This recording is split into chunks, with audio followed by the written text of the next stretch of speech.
So ayun mga buwara, sinubukan ko na magluto. Ito po ang ating super kalan. Nakakunik po yan sa burner. Ayan po.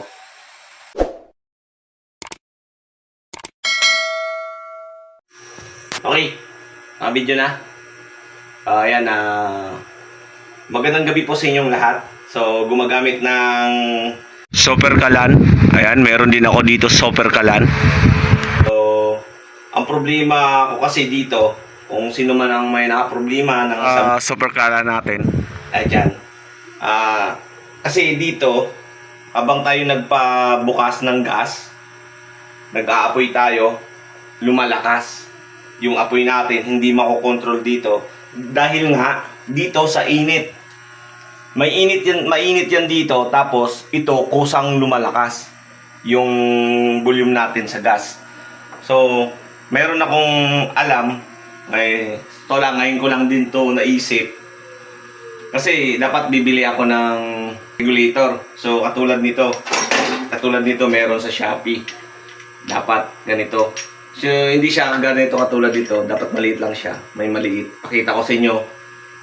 Ayan, ipakita ko sa inyo. Ayan. Sa Shopee.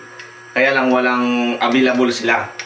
Pero ngayon, naisip ko, ang ginawa ko, ito, ayan, binaklas ko dito, pakita ko sa inyo ha, bubuksan ko to. Ayan. Babaklasin nyo lang to, dito. So, di ba, nakaganito yan. Ayan, nakaganito siya. Ayan. Tatanggalin nyo lang to, may tornilyo to dito sa loob. Tatanggalin nyo lang to. Tapos, ang gagamitin nyo, para hindi na kayo mahirapan gumamit ng super kalan nyo dito. Kung meron kayong burner na ginagamit, hindi nga magkasya dito sa super kalan. Diyan ito. Ang hose dito ng burner natin. Laglag na. Kuha natin. Ito na. Ito, dito yan siya. So, wala tayong gasol na paggagamitan. Super kalan ang gamit natin. Ang ginawa ko, tinanggal ko po dito sa hose niya. Okay? At ito ang ipapasok nyo dito. Kita mo. Dito nyo siya ipapasok. Ayan. Okay? Papasok nyo siya. At may lock yan dito. No? Itong lock niya. Okay? Yan. Pag pinasok nyo yan, yan. Pag nilock nyo na siya, hindi na nasisingaw. So ngayon, gusto nyo makita, subukan natin. Pero unahin muna ninyo, ilalagay ito para iikotin siya. Kung pag nilagay nyo to na iikotin, masisira yung hose nyo. Okay? O ito, ipapasok na natin to. Para hindi na kayo mahirapan. Kung meron naman kayong mini burner. Okay, lalak na natin.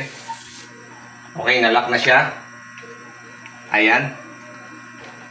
At ito, papasok na natin. Ito yung lock niya. Pasok na natin. Ayan. Okay. Naipasok na natin ang hose na. Okay. Tapos, ilalak natin ng mahigpit. No, para hindi sumingaw yung gas.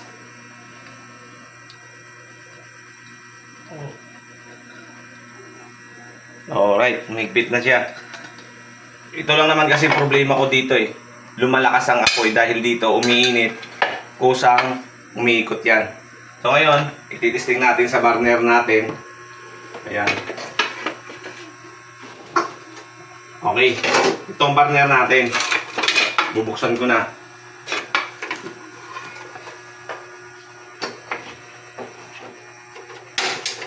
Okay. Ayan na. Ito, matagal na namin hindi nagamit to. Nasa mga 3 years na. Isipan ako. Ito. Share ko lang sa inyo to. Ayan. Okay, bubuksan ko na. Malakas yung pitik ko. Okay, bubuksan ko na to. Kailangan mahina lang. Lapit ka, buksan natin. Ayan na. Yun. Dito. Ayan. Ayun, narinig nyo ang singaw. Okay. Patayin natin. Yun. Mapoy na siya.